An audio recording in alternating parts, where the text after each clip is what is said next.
ఇవాళ క్యాల్కులేటర్ ఎవరు కొనట్లేదు, ఎందుకు? మొబైల్ ఫోన్లో క్యాల్కులేటర్ ఉంది. రైట్. బేసిక్ ఫోన్ ఒక టైం నా దగ్గర ఇప్పుడు కూడా ఇంటికాడ 2 కొడాక్ కెమెరాలు పడి ఉన్నాయి. ఒకటి క్యానన్ పడితే కొడాక్ ఒకటి డిజిటల్ కెమెరా. అది ఎవరు యూజ్ చేయట్లేదు ఇప్పుడు, ఎందుకంటే మొబైల్ ఫోన్ దానికన్నా బెటర్ రెజల్యూషన్ మొబైల్ ఫోన్లో ఉంది. అది పోయింది. ప్రొఫెషనల్ వాళ్ళు ఇప్పుడు కూడా ఉన్నారులే కెమెరాలో. అది కాకుండా టైం చూడడంలో వాచ్, చాలా మంది వాచ్ కట్టు, నేను కూడా ఒక్కసారి మర్చిపోతాను వాచ్ కట్టడానికి. మొబైల్ చూసుకుంటాను, మొబైల్లో ఉంటుంది. ఎన్ని ఇండస్ట్రీస్ పోయించండి ఒకటేసారి. అట్లా మటు చాలా మటుకు మ్యూజిక్ ముందు మనం సీడీలు క్యాసెట్లు కొనుక్కుంటే, నా దగ్గర ఇప్పుడు కూడా 90 క్యాసెట్లు పడినాయి ఇంటికాడ, విచ్ ఐ బాట్ ఇన్ 30-40 సంవత్సరాలు కొన్న క్యాసెట్లు ఇప్పుడు కూడా నా దగ్గర పడినాయి. ఎక్కడ యూజ్ చేయట్లేదు అది. దాని తర్వాత సీడీలు వచ్చినాయి, తర్వాత సీడీలు కూడా పోయినాయి. ఇప్పుడు పెన్ డ్రైవ్, ఇప్పుడు ఆన్లైన్ సారేగామ వెళ్ళి ఆన్లైన్ సబ్స్క్రైబ్ చేసుకుంటే మీకు వచ్చేస్తుంది. ఆన్లైన్ మీరు 1000 పాటలు వినొచ్చు కూర్చొని. లేకుంటే మీ ఇంట్లో అలెక్సా ఉంటే అలెక్సాతో ప్లే చేయొచ్చు మీరు. ఇదన్నీ ఇండస్ట్రీ మారిపోతుంది. కానీ పిల్లలు ఇప్పుడు కూడా అదే ఐఐటి వెళ్ళొద్దని చెప్పట్లేదు. Again some people really have the skill, వాళ్ళు వెళ్ళాల్సిందే. కానీ స్కిల్ లేని వాళ్ళని కూడా మీరు అదే దారిలో పంపిస్తున్నారు.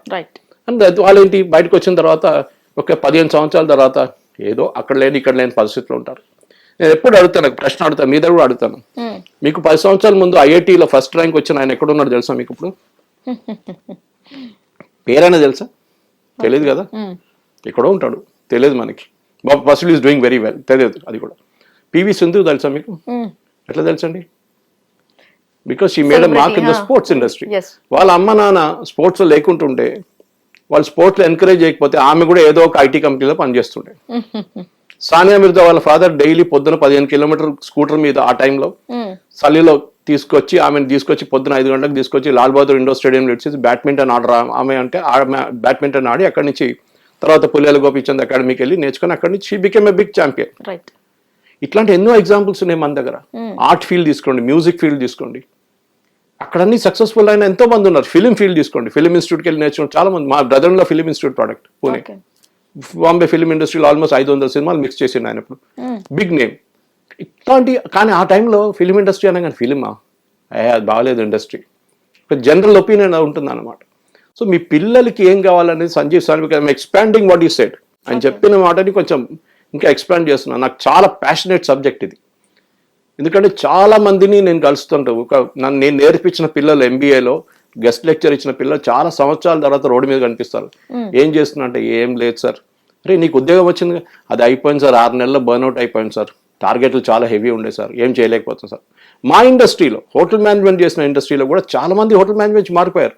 నా బ్యాచ్ లో 73 మందిలో 6 మిగిలారు ఇండస్ట్రీలో, మిగతా అందరూ move out of the industry. No problem. ఎందుకంటే వాళ్ళు నేర్చుకున్న బేసిక్ స్కిల్ ఒకటి ఉంది, survival skill, dignity of labour. ఒక వెయిటర్ గా పనిచేసి కూడా మీరు పనిచేయచ్చు అనేది. కానీ మన దగ్గర ఒక నార్మల్ మిడిల్ క్లాస్ తెలుగు ఫ్యామిలీకి చెప్పండి, మీ కొడుకు వెయిటర్ గా పనిచేస్తే వెయిటరా ఎందుకు? వాళ్ళ కాన్సెప్ట్ ఏంటంటే అక్కడ పక్కన ఒక ఉడిపి హోటల్ ఉంది, దాంట్లో ఒకడు ఉంటాడు, టేబుల్ దూడుస్తూ ఉంటాడు, వాడే వెయిటర్ అనుకుంటాడు. కాదు, 5 star hotel concept is different totally. Me dignity of labour ఏం నేర్చుకుంటుంది. రోడ్ మీద జాడు కొడుతున్నామే ఉంటుంది, ఒకటి స్వీపింగ్ చేస్తున్నారు జిహెచ్ఎంసీ వాళ్ళకి, కాంట్రాక్ట్ స్టాఫ్, వాళ్ళు రెస్పెక్ట్ ఇవ్వాలి. వాళ్ళు చేయకపోతే ఎట్లా ఉంటుంది ఆ రోడ్. ఇది ప్రాబ్లం. స్కిల్ నేర్చుకోండి. మీరు ప్రతి కోర్స్ చేయండి, ఆన్లైన్ కోర్స్. ఎందుకంటే చాలా కోర్సెస్ ఉన్నాయి ఆన్లైన్. మీకు తెలియకపోతే అడగండి, మీకు తెలిసిన వాళ్ళ దగ్గర అడగండి. కానీ ఈ యూజ్లెస్ కోర్సెస్ ఉన్నాయి చూడండి, ఇప్పుడు కూడా గవర్నమెంట్ ఆఫ్ ఇండియా కానివ్వండి, యూజీసీ కానివ్వండి, ఏఐసిటి కానివ్వండి, ప్రతి యూనివర్సిటీ అండ్ అటానమస్ యూనివర్సిటీస్, మీరు నార్మల్ అందరు పరుగెత్తున్న గుర్రంలాగా గుర్రం రేస్లో పరుగెత్తే గుర్రంలాగానే ఉండిపోతారు, పాసిబిలీ గాడిదగా తయారవుతారు. కానీ మీరు if you want your children to pick up, మీ స్టూడెంట్స్ సూపర్ స్టార్స్ కావాలంటే you should do something different. అది చాలా ఇంపార్టెంట్. ఫ్యాషన్ డిజైన్ ఉండొచ్చు, టెక్స్టైల్ డిజైన్ ఉండొచ్చు. నేను చెప్పాను చాలా interest. NID national institute design admission దొరకాలంటే మీకు ఐఐటి కన్నా టఫ్. అది అంత టఫ్. ఇక్కడ ఐఐటి కందిల్లో ఉంది హైదరాబాద్లో అదే కోర్స్, అక్కడ అడ్మిషన్ దొరకడం ఇంపాసిబుల్. కానీ ఐటీ కావాలా, ఐటీ కచ్చరాలాగా ఉన్నాం. ఇది రాజశేఖర్ రెడ్డి గారు చేసిన అన్నిటికీ పెద్ద తప్పు. నేను ఎప్పుడు చెప్తాను, మొన్న కూడా అమీర్పేటలో సెస్లో ఒక డిస్కషన్ ఉండే, అక్కడ చెప్పాను నేను ఈ మాట. చాలా మంది పాలసీ మేకర్స్ వచ్చారు. నేను చెప్పాను ఆయన చేసిన అన్నిటికంటే పెద్ద తప్పు ఈ ఫీజు రియంబర్స్మెంట్. చాలా మంది దుంకారు దాంట్లో ఇంజనీరింగ్. ఈ పొలిటీషియన్స్ వాళ్ళు చుట్టుపక్కల హైదరాబాద్ చుట్టుపక్కల ల్యాండ్ ఉన్న పొలిటీషియన్స్ అందరూ ఇంజనీరింగ్ కాలేజ్ కట్టుకున్నారు. ఇప్పుడు ఆ ఇంజనీరింగ్ కాలేజ్లో 10% అడ్మిషన్ కూడా లేదు, 10 to 20%. ఎందుకంటే పిల్లలకు మీరు రియంబర్స్మెంట్ చేయగానే అందరూ వచ్చేసారు. పొలిటీషియన్స్ కూడా డబ్బులు వస్తుంది అనుకోండి, ఇప్పుడు డబ్బులు లేవు, ఏం లేవు, ఇంజనీరింగ్ కాలేజ్ బంద్ అయిపోతుంది, జీతాలు లేవు స్టాఫ్కి. This is the problem. So మనం ఏం చేయాలంటే ఓవరాల్ చేయాల్సింది. మళ్ళీ again come back to same point, we need more ITS, not IITs. IITs కావాలి, బట్ ఐటీఎస్ని అప్గ్రేడ్ చేయండి, అది చాలా ఇంపార్టెంట్. ఇండస్ట్రీతో సహకారం చేసి ఇండస్ట్రీతో టైఅప్ పెట్టుకొని, ఇక్కడ మన దగ్గర ఉన్న హైదరాబాద్ మేనేజ్మెంట్ అసోసియేషన్ లాంటి అసోసియేషన్తో టైఅప్ చేసి ఇండస్ట్రీ స్కిల్స్ ఇంప్రూవ్ చేయండి. పిల్లల్ని ఐటీలో చాలా పెద్ద కంప్లైంట్ ఏంటంటే రిక్రూట్ చేసుకున్న తర్వాత 6 నెలలు వీళ్ళు బెంచ్లో కూర్చోబెడతారు. ఓకే, వాళ్ళకి స్కిల్ లేదు. ఇండస్ట్రీకి కావాల్సిన స్కిల్ ఇది, వీళ్ళ స్కిల్ ఇక్కడ ఉంది. ఈ గ్యాప్ ఎవరు బ్రిడ్జ్ చేస్తారు. సో వీళ్ళు ఏం చేస్తారు, ట్రైనింగ్ చేపిస్తారు. బయట నుంచి ట్రైనర్స్ తీసుకొని, లేకుండా వాళ్ళ ఇన్ హౌస్ ట్రైనర్స్ ఉంటే వాళ్ళు తీసుకొచ్చి ట్రైనింగ్ ఇస్తారు వీళ్ళకి. ఏది అన్ని ఐటీ నేర్చుకుని ఇంజనీరింగ్ నేర్చుకున్న పిల్లలకి ట్రైనింగ్ ఇస్తారంట మళ్ళీ. ఎందుకంటే ద కాలేజెస్ ఫెయిల్డ్. ఆ కాలేజ్ వాళ్ళని నేర్పియలేదు, ఆ యూనివర్సిటీ తప్పది. సో వాళ్ళని మళ్ళీ ట్రైనింగ్ ఇవ్వాల్సి వస్తుంది. ఆ ట్రైనింగ్ ఇచ్చి వాళ్ళ తర్వాత ప్రిపేర్ అయ్యి 6 నెలల తర్వాత, సంవత్సరం తర్వాత దే బికమ్ ఇండస్ట్రీ రెడీ. ఈ 6 నెలలు జీతం ఎవరిస్తారు, సంవత్సరం జీతం ఎవరిస్తారు, ఈ కంపెనీలో ఇవ్వాల్సి వస్తుంది. So they are saying, industry is saying మాకు కావాల్సింది, ఈవెన్ ఎంబీఏ సేమ్ థింగ్, మాకు కావాల్సింది ఒకటి, మాకు తయారు చేస్తుంది ఒకటి, మాకు కావాల్సింది గుర్రం, వీళ్ళు ఇస్తుంది గాడిది. I'm not equating anywhere with anything, but చెప్తున్నాను మీకు. సో సంజీవ్ సానియాల్ గారు చెప్పారు పాయింట్ చాలా మట్టుకు అనలైజ్ చేస్తే కూడా హీఈస్ వెరీ క్లియర్. యూపీఎస్సీ అనే ఆయన ఒక జనరల్, ఎందుకంటే నార్త్లో ఈ అన్నిటికీ యూపీఎస్సీ అని చెప్తారు వాళ్ళు. ఎంట్రన్స్ ఎగ్జామ్ అని యూపీఎస్సీ కండక్ట్ చేస్తారు. Even director general police appoint చేయాలంటే యూపీఎస్సీ వాళ్ళు ఇంటర్వ్యూ కండక్ట్ చేస్తారు. దానికి 3 ప్యానలిస్ట్ పంపిస్తారు, ఇక్కడ నుంచి వాళ్ళని ఇంటర్వ్యూ చేస్తారు. చైర్మన్ పబ్లిక్ సెక్రటరీ అక్కడి నుంచి మీ ఏం చెప్తారు, ఇప్పుడు కూడా టైపిస్ట్ల కోసం కూడా యూపీఎస్సీ ఎగ్జామ్ కండక్ట్ చేస్తారు.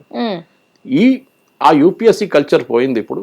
పిల్లలకి బహుశా ఇప్పుడు కూడా కొంతమందికి గవర్నమెంట్ ఉద్యోగం కావాలని ఉంటుంది, కానీ నాకైతే నేను ఎప్పుడు గవర్నమెంట్ ఉద్యోగంలో ఫిట్ కాను నేను 100%. మా అమ్మగారు కూడా అంటుండేది, ఎందుకంటే మా ఫాదర్ రైల్వేలో ఇంజనీర్ ఉన్నప్పుడు 71 స్ట్రైక్లో పార్టిసిపేట్ చేసిన వాళ్ళ పిల్లలకి ఒకరికి ఉద్యోగం ఇస్తా అన్నారు రైల్వేలో, మధు దండవతి గారు మినిస్టర్ ఉన్నప్పుడు. కానీ నా ఫాదర్ అన్నారు, మీరు ఒక్కరు కూడా వెళ్ళకూడదు రైల్వేలో అని చెప్పారు. I'm suffering, you should not suffer. Skill ఉన్న వాళ్ళు బయట బాగా పర్ఫామ్ చేస్తారు. గవర్నమెంట్లో పని చేయట్లేదు కాదు చెప్తే, కానీ ఏమైపోతే గవర్నమెంట్ సిస్టంలో వెళ్తే మీరు పని చేయకపోతే, పని చేస్తే కూడా మీకు ఉద్యోగం శాలరీ వస్తుంది, పెన్షన్ వస్తుంది. ఇన్ఫాక్ట్ పని చేసేటోడు కూడా ఇంకా పని ఇస్తారు తీసుకొచ్చి. ఇది చాలా జరుగుతున్న కాన్సెప్ట్ అన్నమాట. సో సంజీవ్ సానియాల్ గారు చెప్పిన దానికి yes, at one time it was relevant. One time typist, stenographer అనగానే చాలా పెద్ద ఇది ఉండే. ఇప్పుడు అది పోయింది. అడ్మినిస్ట్రేటివ్ అసిస్టెంట్ అట్లా ఎవరు లేరు. అడ్మినిస్ట్రేషన్ డిపార్ట్మెంటే పోయింది ఇప్పుడు. కార్పొరేట్ కంపెనీలో కూడా అవుట్సోర్స్ చేసేసారు మొత్తం. చాలా మటుకు హెచ్ఆర్ రిక్రూటింగ్ అవుట్సోర్స్ చేసేసారు వాళ్ళు. ట్రైనింగ్ డిపార్ట్మెంట్ అవుట్సోర్స్ చేసేసారు. సో మీరు కావాల్సిందంటే మీ స్కిల్స్, మీకు రేపు ఇండస్ట్రీలో రెలవెంట్ ఉండాలంటే మీరు స్కిల్స్ నేర్చుకోవాలి. నేను మిమ్మల్ని ఇంటర్వ్యూ చేసినప్పుడు ఫస్ట్ క్వశ్చన్ అడిగేది అదే, tell me why I should take you, మిమ్మల్ని ఎందుకు తీసుకోవాలి ఉద్యోగంలో. నేను కామన్గా అడిగే ప్రశ్న ఇది. దాని తర్వాత ఏం ఆన్సర్ రాదు, సైలెన్స్ ఆ సైడ్ నుంచి. నేను ఐఎమ్ వెరీ గుడ్ అంటారా, so no problem, you're good, correct. ఇంకేమైనా ఎందుకు తీసుకోవాలి మిమ్మల్ని, మీ దగ్గర ఏం స్కిల్ ఉంది తీసుకోవడానికి, ఏం నేర్చుకున్నారు, మీ డిగ్రీ లేకుండా మీ ఇంజనీరింగ్ కన్నా బయటకు వచ్చి ఏమైనా నేర్చుకున్నారా మీరు, అది చెప్పండి నాకు, అప్పుడు నేను మాట్లాడతాను మీతో. ఏముండదు, అదే ఇండస్ట్రీ, అదే మీరు 99% వచ్చిన మార్కులు, ఒకటి 98 వచ్చి ఉంటుంది, నో డిఫరెన్స్. మీ స్కిల్ సెట్లో ఎక్కడ డిఫరెన్స్ లేదు. మాకు కావాల్సింది అంటే మీ స్కిల్ సెట్ కన్నా ఎక్కువ ఏముంది మీ దగ్గర, మీ కాలేజ్ నుంచి ఏం నేర్పించి మిమ్మల్ని బయట పంపించారో దానికన్నా ఎక్స్ట్రా మాకు మేము చూస్తున్నాము. ఇప్పుడు జరుగుతున్న లేటెస్ట్ అడ్వాన్సెస్ ఫీల్డ్ అది ఏ ఉండొచ్చు, ఎంఎల్ ఉండొచ్చు, ఏదైనా ఉండొచ్చు. What is it that you have learned apart from మీ కాలేజ్లో నేర్పించిన దాని ప్రకారం. కాలేజ్ నుంచి అందరికి ఒకటే స్కిల్ సెట్ ఉంటుంది, అందరు గుర్రాలు ఒకటేలాగా పరిగెత్తారు. కానీ దాని తర్వాత ఒక్క గుర్రం ముందుకు ఎందుకు వెళ్తుందంటే that is because of the skill, additional skill వాళ్ళు నేర్చు. అది పబ్లిక్ స్పీకింగ్ ఉండొచ్చు, మీరు నాలెడ్జ్ ఉండొచ్చు, టెక్స్ట్ బుక్ నాలెడ్జ్ కన్నా ఎక్కువ నాలెడ్జ్ ఉండొచ్చు, దాంట్లో మీరు డిబేటింగ్ స్కిల్స్ ఉండొచ్చు, ప్రెజెంటేషన్స్ ఉండొచ్చు, ఏదైనా ఉండొచ్చు. But they should be some skill that you should. అది లేదు మన పిల్లల దగ్గర. అది సంజీవ్ సానియాల్ చెప్పిన ఒక క్రక్స్, దాన్ని మిస్అండర్స్టాండ్ చేయకూడదు అని చెప్పింది. It's a very positive thing. ఏంటంటే ఫస్ట్ మన యూనివర్సిటీస్ ఈ డిగ్రీ కోర్సెస్ కావాలన్నా వద్దా అని డిసైడ్ చేయాలి. కావాలంటే కూడా దాన్ని మొత్తం మార్చేసేయాలి, దాని కాన్సెప్టే మార్చేసేయాలి. అది చాలా ఇంపార్టెంట్. స్కిల్ బేస్డ్ ఎడ్యుకేషన్ మనకు కావాల్సింది ఇప్పుడు. మనకు ట్రైన్ డ్రైవర్స్ కావాలి, అంటే లోకో పైలట్స్ అంటాం, మనకి పైలట్స్ కావాలి, మనకి ఇంజనీర్స్ కావాలి, మనకి కమ్యూనికేషన్ ప్రొఫెషనల్స్ కావాలి, మన అందరు కావాలి మనకి. ఇప్పుడు అది దొరకట్లేదు మనకి, అది problem. Right, thank you so much sir, చాలా మంచి ఇన్ఫర్మేషన్ షేర్ చేసుకున్నారు. సో చూసారు కదా, ఈ ఇంటర్వ్యూ అయితే చాలా వరకు ఇప్పుడున్న జెన్జీకి అయితే ఖచ్చితంగా యూజ్ అవుతుందని మేము భావిస్తున్నాము. మరో ఎపిసోడ్తో మళ్ళీ మేము ముందంటే, అప్పటిదాకా కీప్ వాచింగ్ హిట్ టీవీ. నమస్తే. హిట్ టీవీ యాప్ ఇందులో short news, live news, entertainment shows, movies, digital magazines తో పాటు మీ జిల్లా వార్తలను కూడా ఫ్రీగా చూడొచ్చు. ఇంకెందుకు ఆలస్యం, వెంటనే హిట్ టీవీ యాప్ ని డౌన్లోడ్ చేసుకుని ఫ్రీగా ఎంటర్టైన్మెంట్ పొందండి. Hit TV app. Hit TV app. Please download Hit TV app. Hit TV యాప్ని ఫ్రీగా డౌన్లోడ్ చేసుకొని ఎంజాయ్ చేయండి. మీకు నచ్చిన ఎంటర్టైన్మెంట్ కోసం హిట్ టీవీ యాప్ ని ఫ్రీగా డౌన్లోడ్ చేసుకుని ఎంజాయ్ చేయండి. హిట్ టీవీ యాప్ని డౌన్లోడ్ చేసుకుని ఆస్వాదించండి, ఆశీర్వదించండి. ఇంతమంది సెలబ్రిటీలు హిట్ టీవీ యాప్ ని డౌన్లోడ్ చేసుకోండి అని చెప్తున్నారంటే ఎంత మంచి యాప్ ఆలోచించండి. అమెరికా అమెరికా అమెరికా అమెరికాలో చదవాలనుకునే వాళ్ళకి విశ్వసనీయమైన పేరు మన శౌర్య కన్సల్టెన్సీ. UK లో 1 year masters. UK లో 1 year masters. 2 years work permit up to 5 years visa. Contact Saurya Consultancy. Contact 89851 89851.